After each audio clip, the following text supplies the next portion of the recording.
السلام علیکم ورحمۃ اللہ وبرکاتہ۔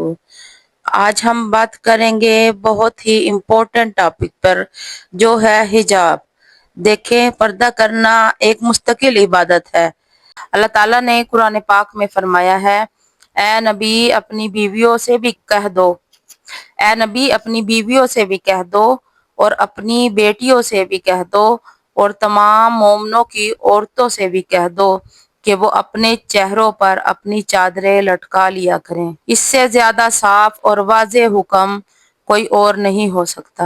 اور عورتیں یہ نہ سمجھیں کہ یہ پردہ ہمارے لیے دشواری کا سبب ہے، بلکہ عورت کی فطرت میں پردہ داخل ہے اور عورت کے معنی ہی چھپانے والی چیز کے ہیں، اور پردہ عورت کی سرشت میں داخل ہے۔ اگر فطرت مسخ ہو جائے تو اس کا تو کوئی علاج نہیں، لیکن جو تسکین اور راحت پردے کی حالت میں ہوگی، وہ تسکین بے پردگی اور کھلم کھلا اور اعلانیہ رہنے کی حالت میں نہیں ہوگی۔ لہٰذا پردے کا تحفظ حیا کا ایک لازمی حصہ ہے۔ ایسا معلوم ہوتا ہے کہ حضور اقدس صلی اللہ علیہ وآلہ وسلم کی نگاہیں آج کی حالت دیکھ رہی تھی۔ آپ نے فرمایا کہ قیامت کے قریب ایسی عورتیں ہوں گی کہ ان کے سر کے بال لاغر اونٹ کے کوہان کی طرح ہوں گے۔ اونٹ کے کوہان کی طرح بال بنانے کا حضور اقدس صلی اللہ علیہ وآلہ وسلم کے زمانے میں تصور بھی نہیں آ سکتا تھا۔ آج دیکھ لیں کہ عورتیں اونٹوں کے کوہان کی طرح بال بنا رہی ہیں، اور فرمایا کہ جو عورتیں بظاہر تو لباس پہنتی ہوں گی، لیکن وہ لباس ایسے ہوں گے کہ جن سے ستر کا مقصد حاصل نہیں ہوگا، اس لیے کہ وہ لباس اتنا باریک ہوگا، وہ لباس اتنا چست ہوگا کہ اس کی وجہ سے جسم کے تمام نشیب و فراز عیاں ہو جائیں گے، اور یہ سب حیا کے ختم ہونے کا نتیجہ ہوگا۔ آج سے پہلے اس کا تصور اور خیال بھی نہیں آ سکتا تھا کہ عورت ایسا لباس پہنے گی، اس لیے کہ اس کے دل میں حیا تھی اور اس کی طبیعت ایسی تھی کہ وہ ایسا لباس پہننا پسند نہیں کرتی تھی۔ لیکن آج سینہ کھلا ہوا ہے، گلا کھلا ہوا ہے، بازو کھلے ہیں۔ یہ کیسا لباس ہے؟ لباس تو ستر پوشی کے لیے تھا، جو عورت کو اس کی اصل فطرت کی طرف لوٹانے کے لیے تھا۔ وہ لباس ستر پوشی کا کام دینے کے بجائے جسم کو اور زیادہ نمایاں کرنے کا کام انجام دے رہا ہے۔ شادی بیاہ کی تقریبات میں بے حیائی کے مناظر ان گھرانوں میں بھی نظر آنے لگے ہیں، جو اپنے آپ کو دیندار کہتے ہیں، جن کے مرد مسجد میں صف اول میں نماز پڑھتے ہیں۔ ان کے گھرانوں کی شادی بیاہ کی تقریبات میں جا کر دیکھو کہ کیا ہو رہا ہے۔ ایک زمانہ وہ تھا جس میں اس بات کا خیال اور تصور نہیں آ سکتا تھا کہ شادی بیاہ کی تقریبات میں مردوں اور عورتوں کا مخلوط اجتماع ہوگا، لیکن اب تو مرد و عورت کی مخلوط دعوتوں کا ایک سیلاب ہے، اور عورتیں بن سنور کر، سنگار پٹار کر کے، زیب و زینت سے آراستہ ہو کر ان مخلوط دعوتوں میں شرکت کر رہی ہیں۔ نہ پردے کا کوئی تصور، نہ حیا کا کوئی خیال۔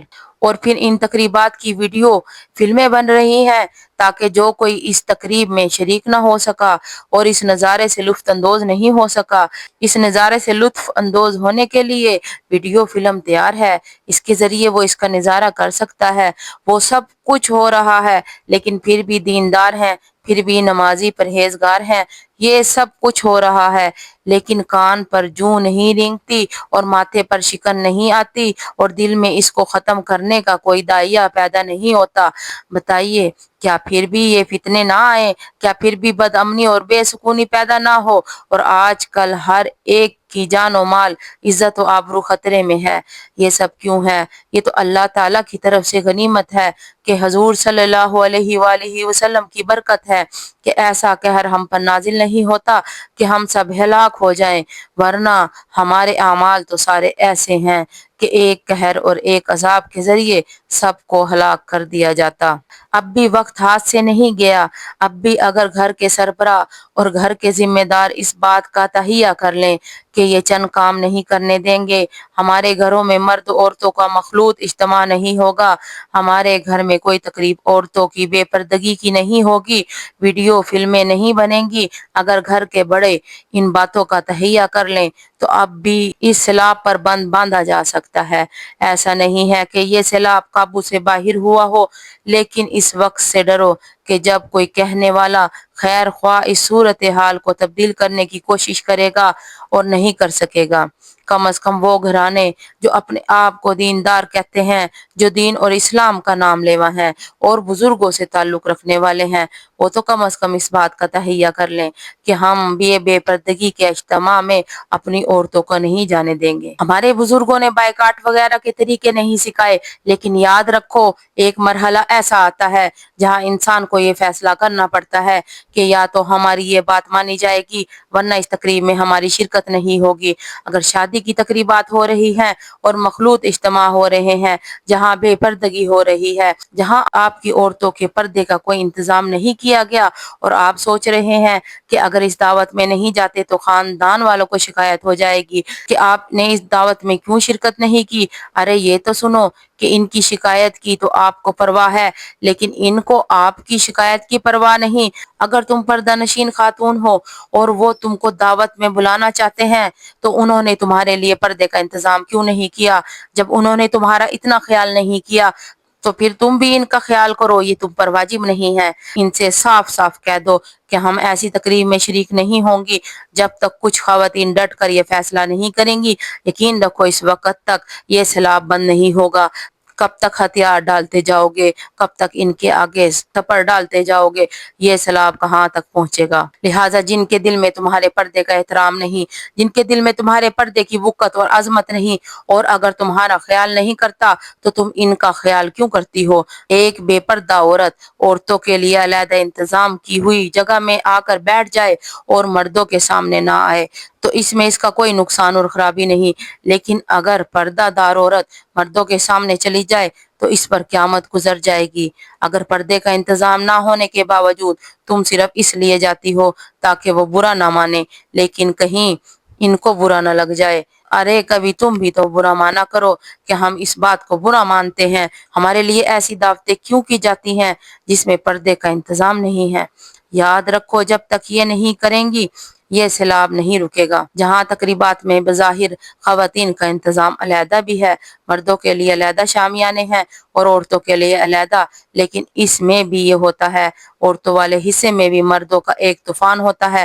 مرد آ رہے ہیں، جا رہے ہیں، ہنسی مذاق ہو رہا ہے، دل لگی ہو رہی ہے، فلمیں بن رہی ہیں، یہ سب کچھ ہو رہا ہے اور بظاہر دیکھنے میں الگ انتظام ہے۔ ایسے موقع میں خواتین کھڑے ہو کر کیوں نہیں یہ کہتی کہ مرد یہاں کیوں آ رہے ہیں، ہم پردہ نشین خواتین ہیں لہٰذا ان مردوں کو باہر نکالا جائے۔ شادی بیاہ میں بہت سے معاملات پر لڑائی جھگڑے ہو جاتے ہیں اور اس بات پر ناراضگیاں ہو جاتی ہیں کہ ہمارا فلاں جگہ پر خیال نہیں کیا، ہمارا فلاں جگہ پر خیال نہیں کیا، اسی پر لڑائی جھگڑے کھڑے ہو جاتے ہیں اور ایک دوسرے کے ساتھ تلخیاں پیدا ہو جاتی ہیں۔ تم اگر پردہ نشین خاتون ہو اور چیزوں پر ناراضگی کا اظہار نہ کرو، اگر تمہاری زیادہ آؤ بھگت نہیں ہوئی تو اس پر ناراضگی کا اظہار نہ کرو، بلکہ جب تمہارے دین پر ڈاکہ ڈالا جائے تو وہاں تمہارے لیے خاموش رہنا جائز نہیں، کھڑے ہو کر بھری تقریب میں کہہ دو کہ یہ چیز ہمارے لیے ناقابل برداشت ہے۔ جب تک کچھ مرد اور خواتین اس بات کا تہیہ نہیں کر لیں گے اس وقت تک یاد رکھو حیا کا تحفظ نہیں ہو سکے گا اور یہ سیلاب بڑھتا چلا جائے گا۔ بعض حضرات یہ کہتے ہیں کہ پردے کا حکم صرف ازواج مطہرات کے لیے تھا اور یہ حکم ان کے علاوہ دوسری عورتوں کے لیے نہیں ہے، اور اسی مندرجہ بالا آیت ہی سے استدلال کرتے ہیں کہ اس آیت میں خطاب صرف ازواج مطہرات کو کیا جا رہا ہے۔ یاد رکھو یہ بات نقلی اور عقلی ہر اعتبار سے غلط ہے، اس لیے کہ ایک طرف تو اس آیت میں شریعت کے بہت سے احکام دیے گئے ہیں، مثلا ایک حکم تو یہ ہے کہ جاہلیت کی عورتوں کی طرح خوب زیب و زینت اور آرائش کر کے باہر نہ نکلو، تو کیا یہ حکم صرف ازواج مطہرات کو ہے اور دوسری عورتوں کو اس کی اجازت ہے کہ جاہلیت کی عورتوں کی طرح زیب و زینت کر کے باہر نکلا کریں؟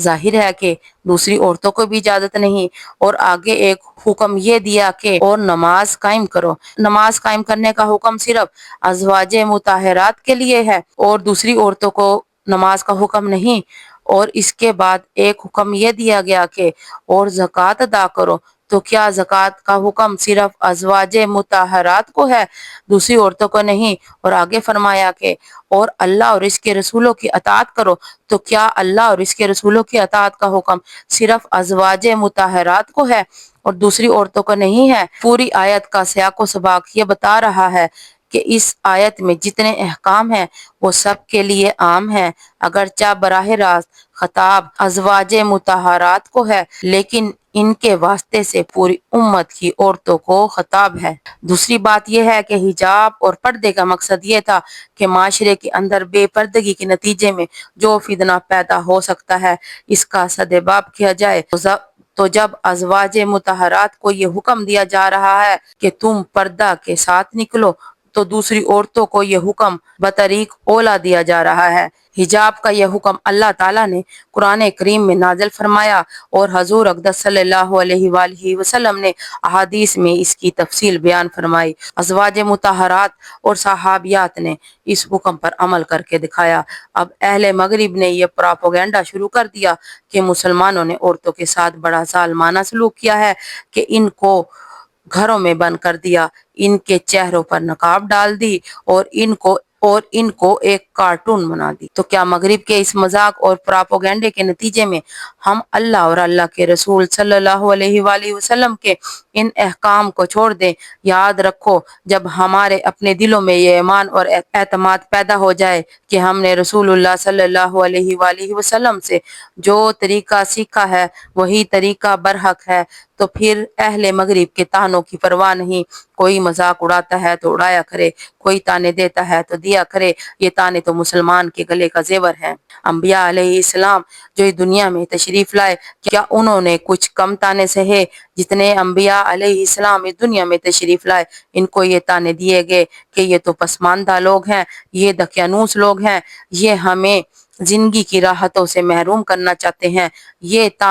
یہ سارے طعنے انبیاء کو دیے گئے، اور تم جب مومن ہو، انبیاء کے وارث ہو، اور جس طرح وراثت میں دوسری چیزیں ملتی ہیں یہ طعنے بھی ملیں گے۔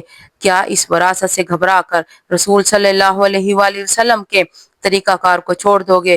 اگر اللہ اور اللہ کے رسول پر ایمان ہے تو پھر ان طعنوں کو سننے کے لیے کمر کو مضبوط کر کے بیٹھنا ہوگا۔ ازواج مطہرات کے راستے پر چلنا ہے تو پھر ہزاروں طعنے دیں اور وہ ہمارا مذاق اڑائیں اور ہم پر ہنسیں، ہمیں پرواہ نہیں، لیکن ایک دن آئے گا کہ ہم ان پر ہنسیں گے۔ چنانچہ قرآن کریم نے فرمایا، کفار کے بارے میں فرمایا کہ یہ کفار مسلمانوں کے ساتھ دنیا میں تو یہ معاملہ کرتے تھے کہ ان کو دیکھ کر ان کی ہنسی مذاق اڑاتے تھے، اور جب ان کے پاس سے کوئی مسلمان گزرتا تو یہ لوگ ایک دوسرے کو اشارہ کرتے کہ دیکھو مسلمان جا رہا ہے۔ لیکن جب آخرت کا مرحلہ آئے گا تو یہ ایمان والے کافر پر ہنسیں گے اور صوفوں پر بیٹھ کر ان کو دیکھ رہے ہوں گے انشاءاللہ۔ بہرحال یہ حجاب کے مختصر احکام ہیں۔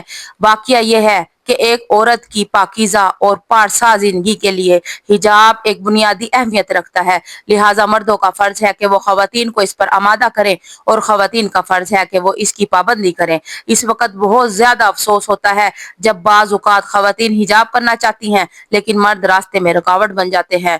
آج حقیقت میں پردہ مردوں کی عقلوں پر پڑ گیا ہے، وہ پردے کے راستے میں رکاوٹ بن رہے ہیں۔ اللہ تعالیٰ اپنی رحمت سے ہم سب کو غلط خیالات سے نجات عطا فرمائے اور اللہ کے رسول صلی اللہ علیہ وآلہ وسلم کے احکام کے مطابق زندگی گزارنے کی توفیق عطا فرمائے، آمین یا رب العالمین۔ اگر آپ کو میری یہ ویڈیو اچھی لگی ہو تو مہربانی کر کے میرے چینل کو سبسکرائب اور ویڈیو کو لائک ضرور کیجیے گا۔ یہ آپ کی طرف سے پیار ہوتا ہے جو ہماری حوصلہ افزائی میں معاون ہوتا ہے۔ اللہ آپ سب کا حامی و ناصر ہو۔ السلام علیکم ورحمۃ اللہ۔